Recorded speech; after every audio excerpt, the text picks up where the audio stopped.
cantando unas alabanzas. Este es un templo que hay dentro de la universidad. La universidad supuestamente es una universidad cristiana, donde usted puede ir a sacar sus títulos teológicos. Entonces, supuestamente empezaron a cantar en una pequeña capilla que tienen. Eso fue el 8 de febrero que acaba de pasar. Y de repente empezó a llegar muchos estudiantes, gente del pueblo, ahí en Wilmore, Kentucky.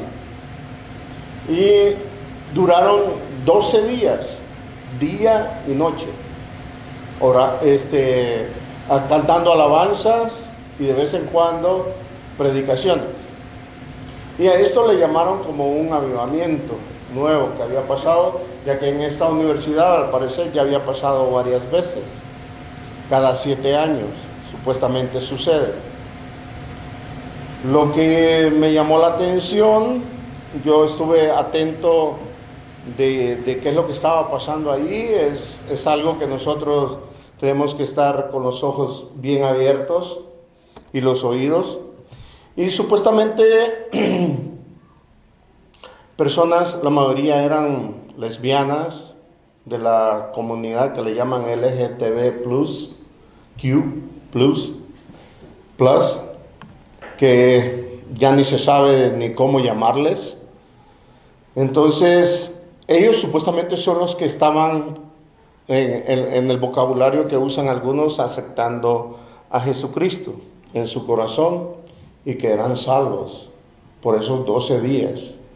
El pueblito se llenó de mucha gente y vinieron mucha gente de Nueva Zelanda, de Holanda, de Inglaterra, de Italia, y la gente pues a ver qué estaba pasando, ¿no?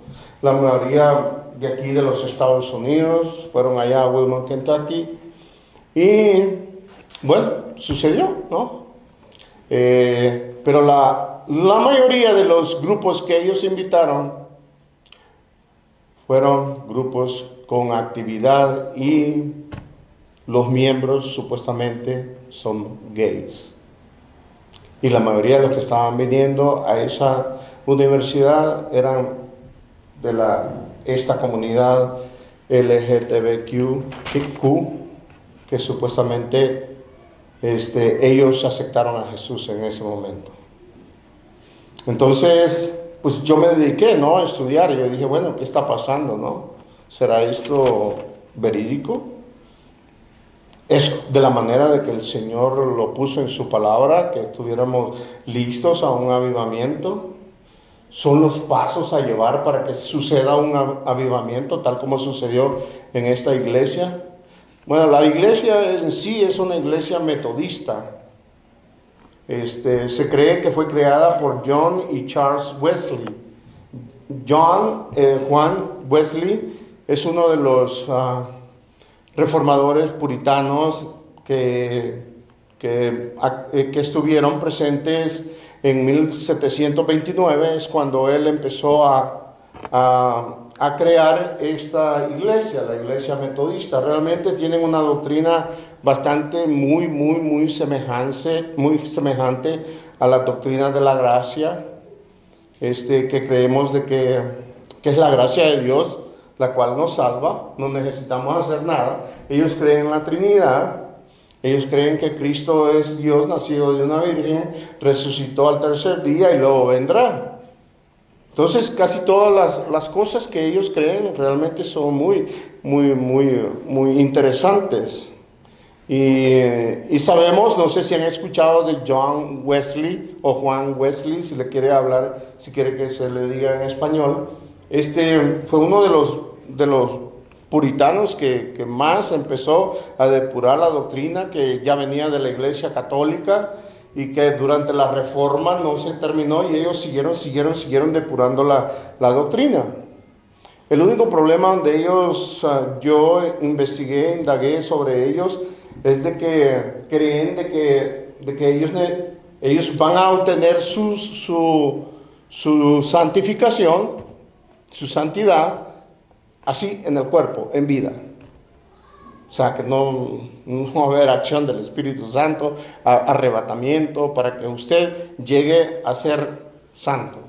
Ellos creen que al llegar, que antes de usted morir, si usted sigue santificando, al final, antes de morir, usted ya va a ser santo. Que se va a ir sin ningún pecado. ¿Ok? Entonces, esa es la única diferencia con la doctrina de la gracia que nosotros creemos y que es la que está en la Biblia. ¿Amén? Entonces yo, indagando, empecé a escudriñar las Escrituras para buscar cuál movimiento en la Biblia se parece un poquito más a los avivamientos y cómo es que suceden.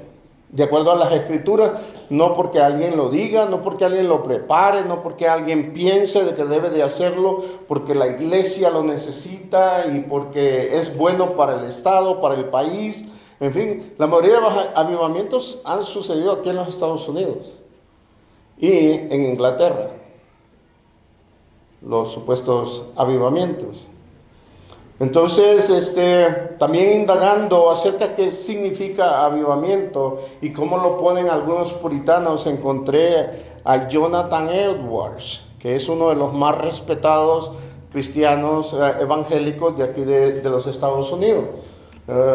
Entonces, él lo describe así: impartir vida a los muertos y salud a los que están muriéndose. Eso sería un avivamiento. Y dígame si no, eso pasa todos los días, cuando un pecador se arrepiente. Eso pasa cada día. Y ese es como Jonathan Edwards lo describe. Hay otro de los puritanos que se llama Duncan Campbell, que también lo describe de esta manera: una comunidad rebosante de Dios.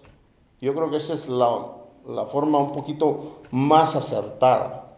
Hay otro que se llama Evan Roberts, que lo describe de esta manera: una iglesia de rodillas que es irresistible. Y esa es la que yo más me estoy acercando en lo que creo que la palabra de Dios nos pide. Amén. Entonces vamos a Hechos, al libro de los Hechos, con los versículos que comenzamos. Y vamos a ver la escena del primer avivamiento de la iglesia. De la iglesia del Señor Jesucristo. Dice en el 4: y estando juntos, les mandó que no se fueran de Jerusalén, sino que esperasen la promesa del Padre, la cual les dijo: oíste de mí. Entonces los apóstoles, este es el momento donde Jesucristo ya ha resucitado, muchos lo han visto, muchos por 40 días lo vieron y todo, y este es antes de su ascensión al cielo. Antes de ir al cielo, él les dice estas palabras, amén. Y les dice que no se fueran de Jerusalén, que se estuvieran allí. Porque aunque habían andado con el Señor Jesucristo 3 años, ellos no estaban listos. Ellos necesitaban un consolador. Necesitaban a alguien que les ayudara, que les diera algo que ellos no tenían todavía. Porque acuérdense que ellos se apoyaban mucho en Jesucristo. Que si el Señor se va, unos tenían miedo que lo crucificaran, otros no sabían qué hacer, pensaban que ya se había muerto, ya se acabó, Él no va a resucitar. Se les había olvidado que les había dicho varias veces que era necesario que Él muriera y que iba a resucitar al tercer día. Mas, sin embargo, ¿quiénes fueron a la tumba a buscarlo al tercer día? Fueron las mujeres. No fue ningún apóstol. Fueron las mujeres. Escucharon la palabra, se acordaron: es tercer día, vamos a buscar al Señor. Ya resucitó. Y los hombres, los apóstoles, pues no se aparecieron.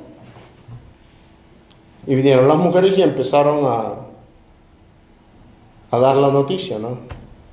El mejor método que puede dar para que usted pueda dar una noticia. También los. Entonces dice que no se fuesen de Jerusalén, sino que esperasen la promesa de ¿quién? ¿De quién era la promesa? Era del Padre. Esa promesa venía desde Joel. Esa promesa ya la había dado el Padre.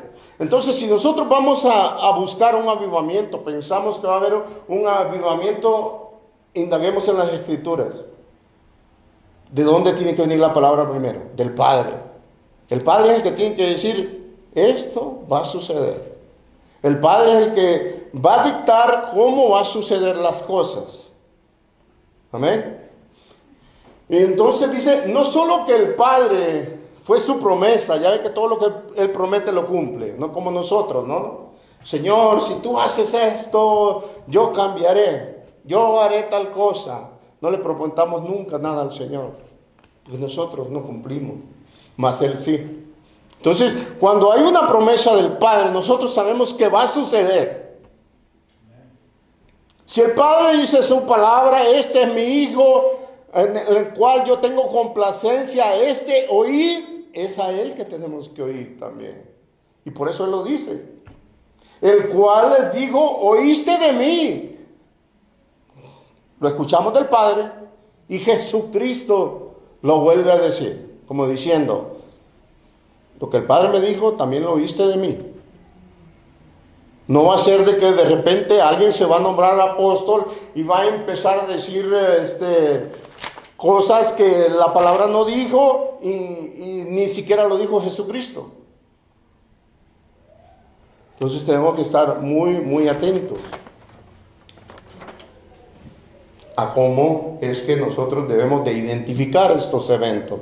Es más, cualquier evento, cualquier cosa que se invente alguno, tenemos que indagar en la palabra y decir, ¿es cierto lo que está pasando? ¿Será lo que dice el hermano William arriba está diciendo lo que realmente la palabra nos enseña?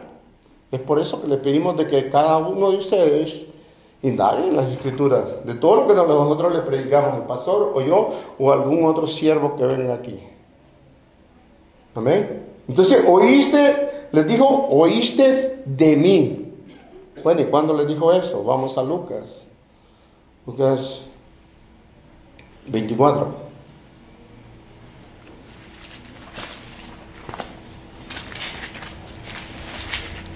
Lucas 24, 49.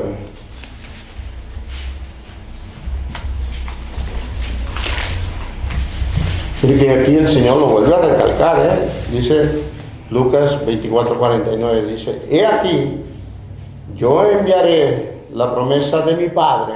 ¿Quién lo va a enviar? El Hijo. ¿Pero de quién es la promesa? Es del Padre.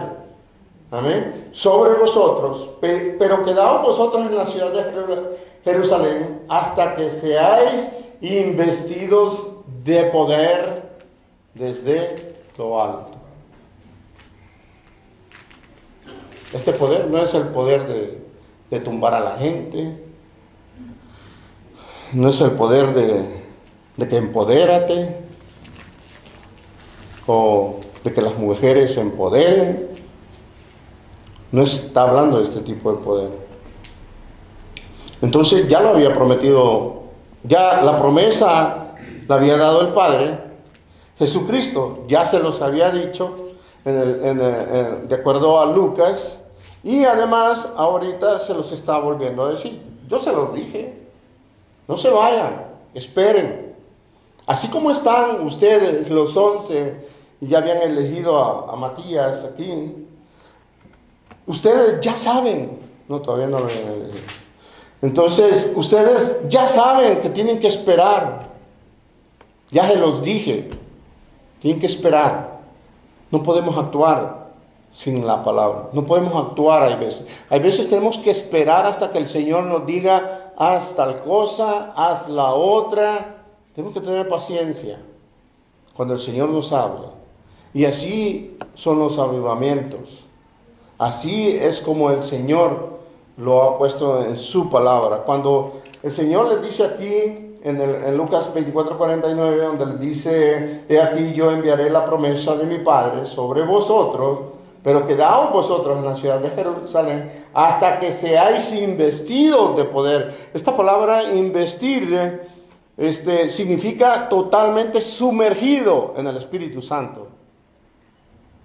Totalmente. Los va a cubrir, los va a investir, vamos a tener la cobertura del Espíritu Santo inmediatamente nomás alguien nace de nuevo para tener ese poder. Es alguien que se mete sin pedirle permiso. Eso es lo que significa esa palabra en el griego. Es alguien que usted no necesita pedirle permiso, darle el permiso. Él se va a meter. Cuando ve que está un corazón dispuesto a adorarle, dispuesto a seguirle, que ha identificado de que para uno estar en esta vida, uno es un esclavo, entonces necesita la acción del Espíritu Santo para que nosotros seamos investidos con poder. Hermanos, usted ya nació de nuevo, usted tiene un poder que nadie lo tiene. Ni los ejércitos más poderosos lo tienen. Y hay que usar ese poder. Dice en el 5, Hechos 1:5. Dice, porque Juan ciertamente bautizó con agua, mas vosotros seréis bautizados con el Espíritu Santo dentro de no muchos días. Íbamos a ser bautizados. La palabra bautizado también significa sumergido, debajo, todo el cuerpo, la cabeza completamente bajo el agua. Entonces cuando usted nace de nuevo, cuando ellos recibieron el Espíritu Santo, fueron automáticamente bautizados, completamente. No le faltó nada. Fueron bautizados en el Espíritu Santo para que ellos pudieran tener ese poder. El poder que nadie tiene más que todos los nacidos de nuevo. Vamos a Mateo 3:11.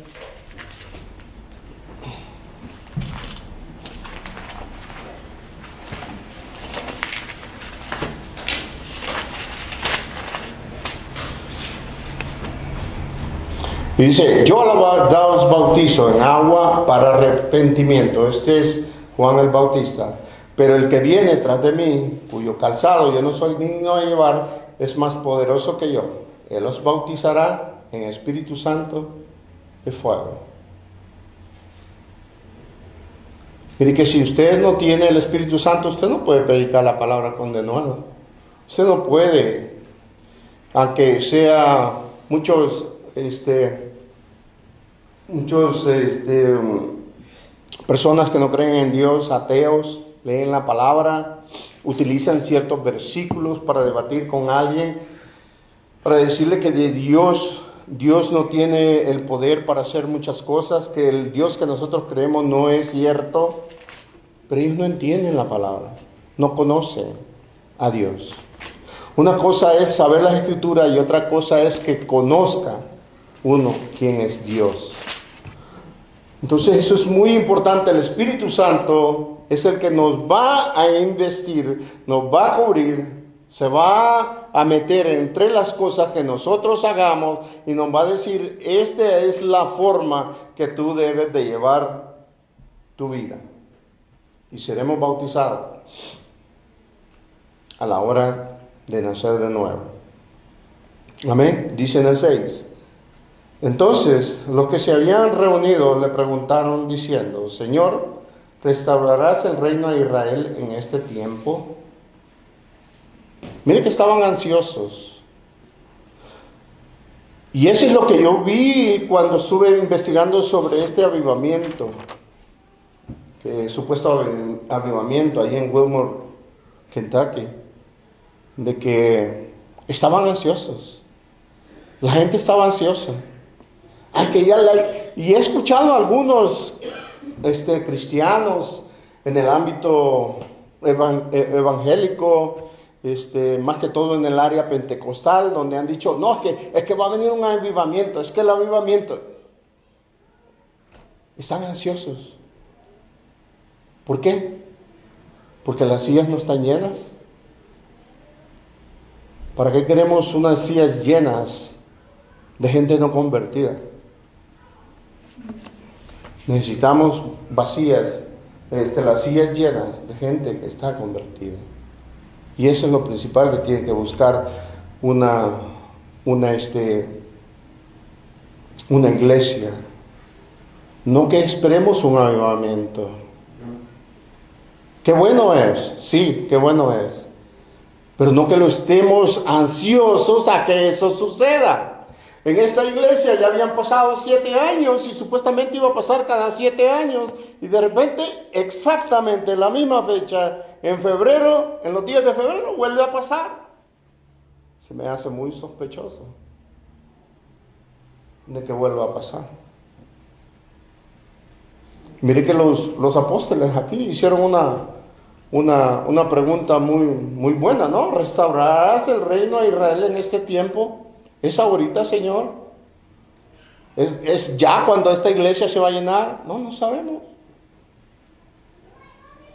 Es a su tiempo de Dios.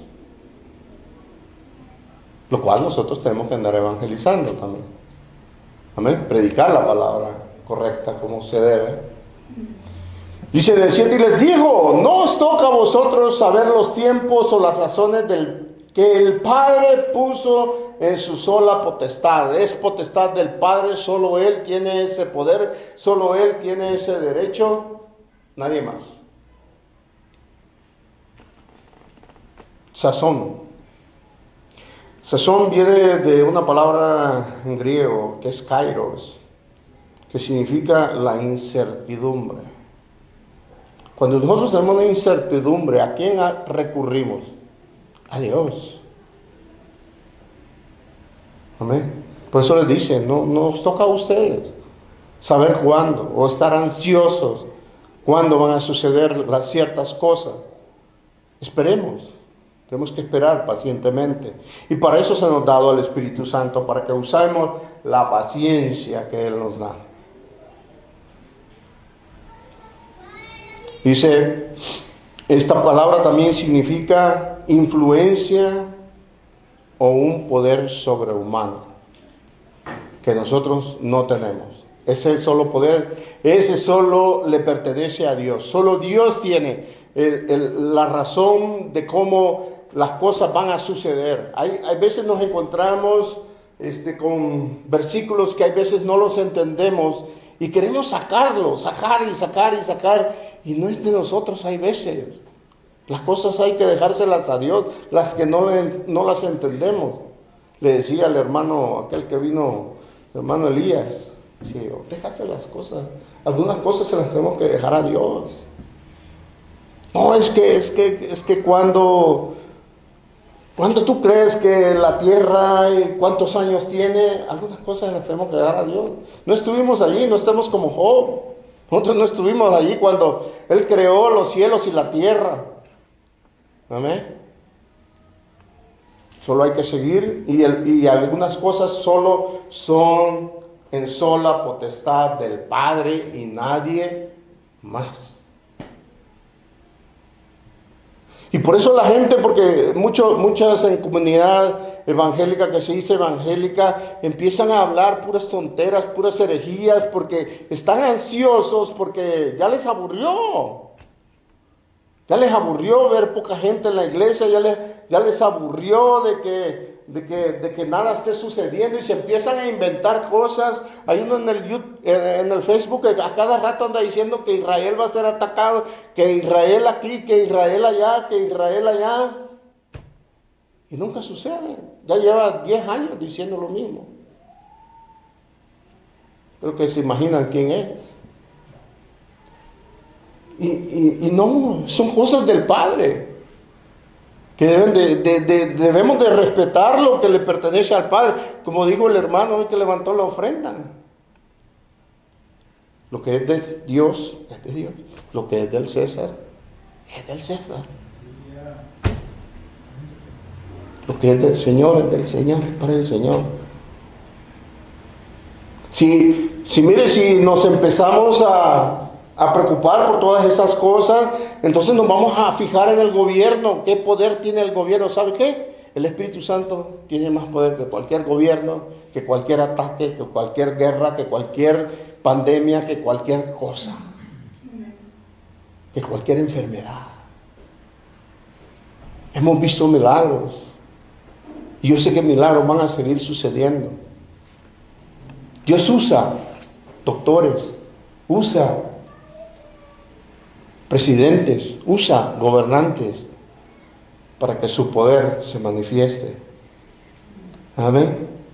Y dice en el 8, Hechos 1:8, pero recibiréis poder cuando haya venido sobre vosotros el Espíritu Santo, y me seréis testigos en Jerusalén, en toda Judea, en Samaria y hasta lo último de la tierra. ¿Cuál era ese poder? Mire que los apóstoles, cuando Jesucristo iba a ser crucificado, ahí nomás Juan estuvo ahí, María y otras mujeres estuvieron frente a la cruz. Uno lo negó 3 veces, maldició. Otros se escondieron porque tenían miedo. Y el poder que el Espíritu Santo les iba a dar era para que ellos no tuvieran más miedo. Y dice, y me seréis testigo. Esta palabra testigo es martureo, que significa ser mártir, morir por Jesús. Y les pasó a todos. El único que murió de anciano fue Juan. Unos fueron crucificados cabeza abajo, otros traspasados por lanzas, otros crucificados, otros a los leones, otros quemados en aceite, otros le cortaron la cabeza como a Pablo. Solo Juan murió de viejo, de acuerdo a la historia cristiana.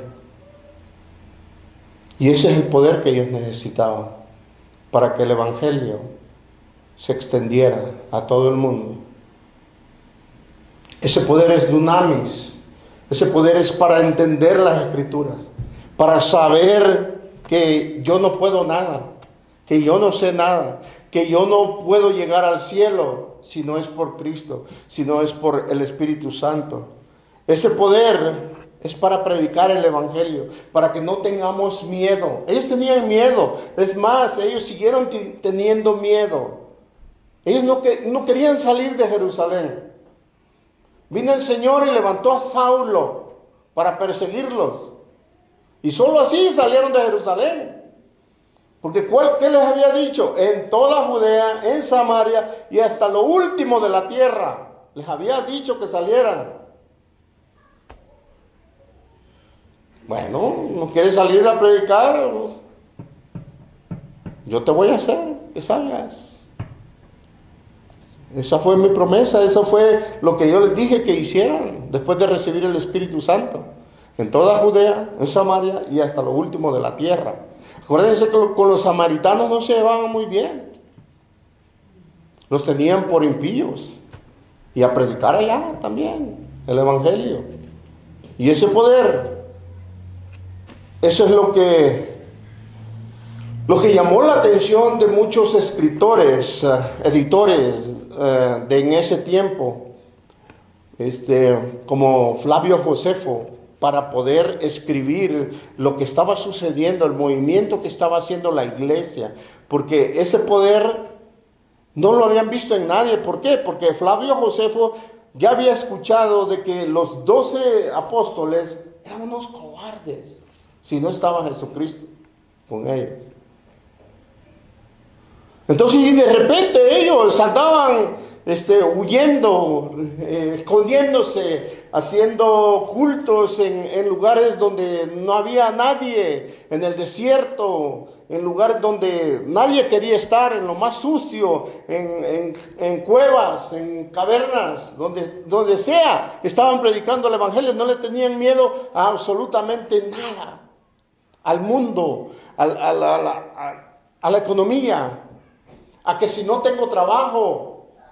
Hay veces tenemos que dejar cosas que el mundo nos da y nosotros debemos de seguir lo que es lo espiritual para nosotros poder seguir adelante. Y ese poder solo lo da Dios. Ese poder para resistir al diablo y que Él huirá de nosotros. Y ese poder, tal como lo había prometido, se derramó en el día de Pentecostés. Vamos adelantito, en Hechos 2.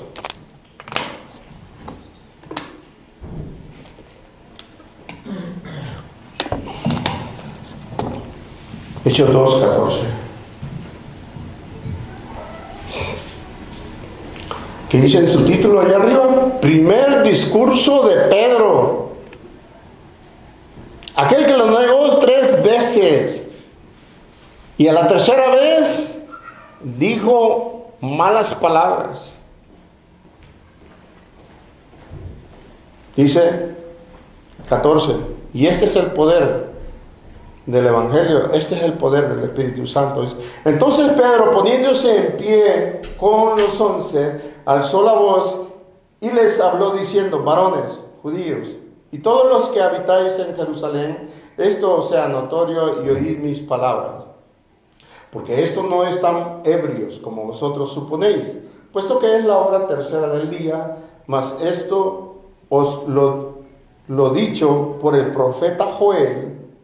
Dice, esto es lo que dice en Joel, dice: y en los postreros días, dice Dios, derramaré de mi espíritu sobre toda carne, y vuestros hijos y vuestras hijas profetizarán, vuestros jóvenes verán visiones y vuestros ancianos soñarán sueños.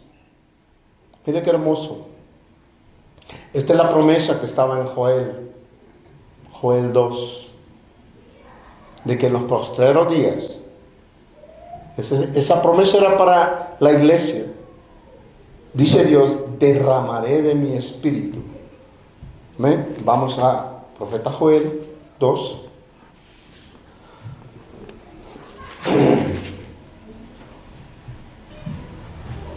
Joel 2, vamos a leer desde el 14. Dice: ¿quién sabe si volverá y arrepentirá y dejará bendición tras de él? Esto es ofrenda y libación para Jehová vuestro Dios.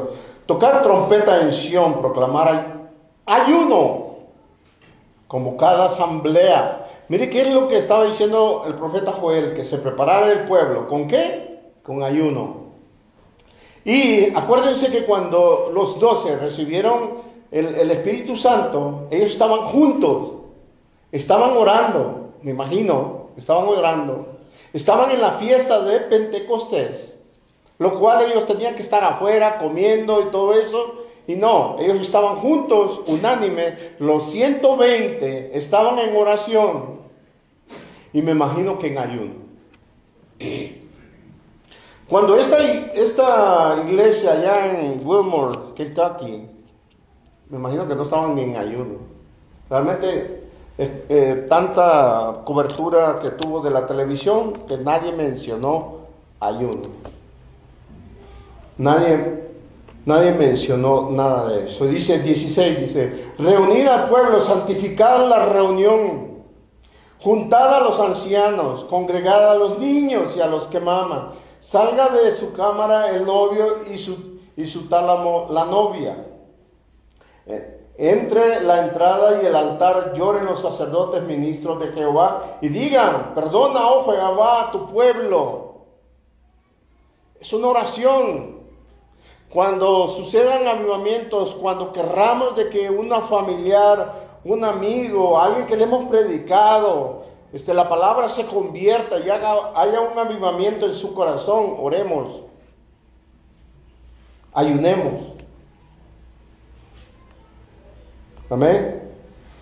Dice, perdona, oh Jehová, a tu pueblo y no entregues el aprobio tu heredad, para que las naciones se enseñoreen de ella, porque han de decir entre los pueblos, ¿dónde está tu Dios? Y Jehová, solícito por su tierra, perdonará a su pueblo. Responderá Jehová y dirá a su pueblo, he aquí os envío pan, mosto y aceite y seréis saciados. ¿Se acuerdan de ese canto? Y aquí es donde lo sacaron. De ellos, y nunca más os pondré en aprobio entre las naciones. Saltémonos hasta el 28. Dice, y después de esto, ¿después de qué? De que ayunen, de que oren, de que inviten al pueblo a estudiar la palabra, de que pidan perdón a Jehová. Entonces dice, y después de esto, derramaré mi espíritu sobre toda carne. No va a ser porque usted hace una proclama del año de no sé qué, del año de aquí que allá, o porque de repente se les ocurrió hacer un evento y ya todo el mundo se convirtieron 5,000 en el estadio allá en Argentina. ¿Y cómo sabemos que son discípulos de Cristo? Dice, y después de esto, después de que de la oración, de que reúnan al pueblo, de que el pueblo se santifique. Mire que dice en el 16, reunir al pueblo, santificar la reunión, juntar a los ancianos, congregar a los niños y a los que maman, a todo el pueblo. ¿Se acuerdan en Nínive? Jonás, hasta los animales los pusieron a ayunar. Hasta los animales para obtener el perdón de Dios. Para que toda la fuerza del poder de Dios no los tocara. Se arrepintieron. Claro, los de Nínive fue un rato. Pero estos, los 3,000 a los cuales Pedro le estaba predicando, dice, sigamos leyendo en el 28, y después de esto derramaré mi espíritu sobre toda carne y profetizarán vuestros hijos y vuestras hijas, vuestros ancianos soñarán sueños y vuestros jóvenes verán visiones, y también sobre los siervos y las siervas derramaré mi espíritu en aquellos días. Y daré prodigios en el cielo y en la tierra, sangre y fuego y columnas de fuego. El sol se convertirá en tinieblas y la luna en sangre antes que venga el día grande y espantoso de Jehová. Todo esto es para que nomás nació la iglesia, es un proceso hasta el final. Es un proceso en el cual nosotros debemos ¿qué? Estar ayunando, orando, leyendo la palabra, santificar nuestras vidas, no dejando de congregarnos, todo eso. Queremos un avivamiento, queremos ver cómo Dios hace maravillas. Recordemos las palabras de Evan Roberts: una iglesia entera de rodillas es irresistible. Una iglesia entera de rodillas es irresistible.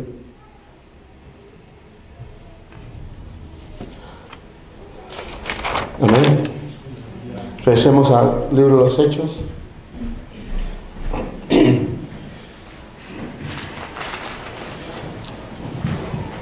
Dos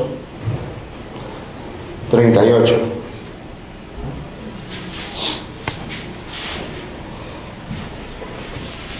Mire que entre el 2:38 y el 2:14, Pedro les empieza a decir quién era Jesucristo, de dónde venía de David, quién había prometido, cómo se habían las profecías se habían cumplido en Jesucristo. Ese fue el sermón que él dio,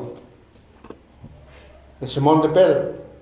Entonces en el 38 Pedro les dice, porque llegó la palabra a ellos, ¿no? Acuérdense que era en el día de Pentecostés.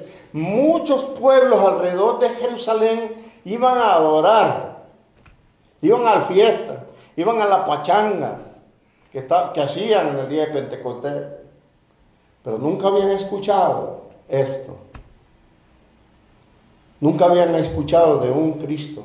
Y por eso cuando los discípulos, los apóstoles, los 120 que estaban ahí, empezaron a hablar en lengua, estos dijeron, estos están locos, están ebrios. Porque los oímos en nuestra propia lengua decir y nombrar las maravillas de Dios. O sea, ellos eran judíos, unos eran galileos. Nombrarle a usted Galileo era como decir, tú no sabes nada de la palabra. Entonces ellos eran del vulgo, eran de gente sin estudio. Mas sin embargo sabían las lenguas extrañas en ese momento. De Capadocia y de todas las ciudades que nombra allí, Chipre. De muchas ciudades. Mas sin embargo ellos hablaban la palabra, decían las maravillas de Dios en el idioma que ellos conocían. Entonces dice el 38, pero Pedro les dijo, ¿qué? Arrepentíos y bautícese cada uno de vosotros en el nombre de Jesucristo para perdón de los pecados y recibiréis el don del Espíritu Santo. Mire que en las noticias que vi en Asbury, en la Universidad de Asbury, no bautizaron a nadie. Nadie se arrepintió. Hoy llegan los mismos 10, 15 que estaban llegando ahí. ¿Y qué pasó después de esto, del libro de los Hechos? Aquí dice la palabra que se convirtieron 3,000 en el primer sermón de Pedro. Y todos esos 3,000 empezaron predicar la palabra. Unos se fueron para Samaria, lo que les había dicho después de que Pablo empezó a corretearlos. Empezaron a predicar la palabra. Yo no he escuchado, he estado pendiente de las noticias sobre ese pueblo, a ver si han ido a otro pueblo vecino, si están predicando. Solo fue un evento de 12 días de escuchar a gente que no debe de estar cantando alabanzas. Solo fue un show. Dice en el 39, porque para vosotros es la promesa. ¿Para qué? Para todo aquel que se arrepiente, escucha la palabra, está en oración, está en ayuno. Dice, y para todos los que están lejos, para cuantos el Señor nuestro Dios llamare.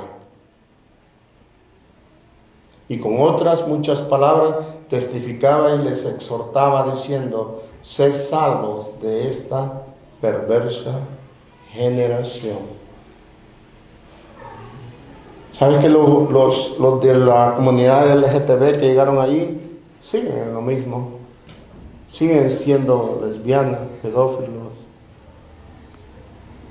gays. Siguen siendo lo mismo.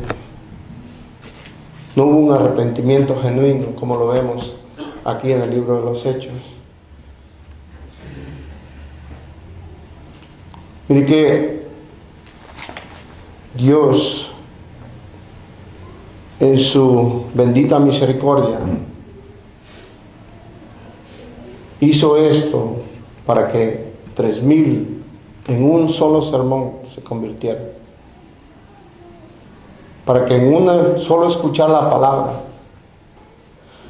llegaran a ese avivamiento que nosotros necesitamos, a veces aquel que no se ha convertido, de que un día aquí en el corazón yo pueda decir, Señor, tú me conoces ahora. Porque nosotros podemos conocer, escuchar de un Jesús, escuchar de un Dios, escuchar de un Espíritu Santo, pero Él no nos conoce. Conocerte significa tener una relación como de matrimonio con alguien.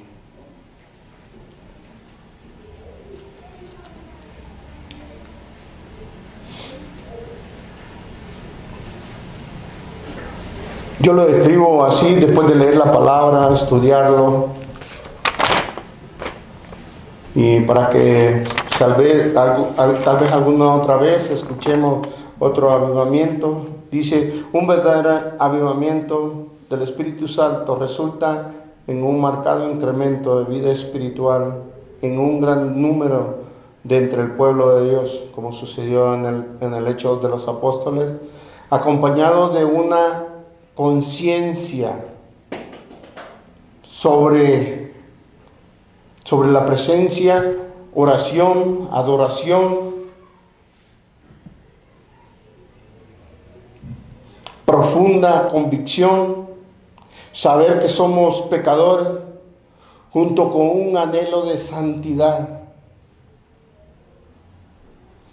y un afecto insólito sobre los incrédulos en la evangelización que conduce a la salvación de muchas almas. Los avivamientos son para que las almas se conviertan, para que el que era fornicario ya no fornique más, para que el que era idólatra no sea más idólatra, para que el que era borracho no sea más borracho, para que el mentiroso ya no sea más mentiroso. Para eso son los avivamientos. Y eso sucede a diario.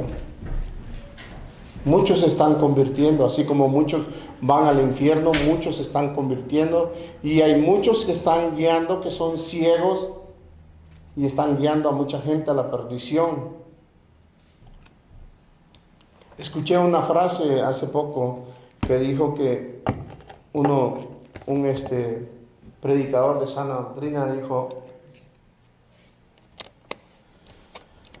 hay muchos que están buscando demonios en cada cosa que ven, en una palabra, en el color de camisa de alguien, en una nube. Anda buscando demonios en la pizza, en las sopas Maruchan, en todo. Pero en la iglesia se están comiendo doctrina de demonios.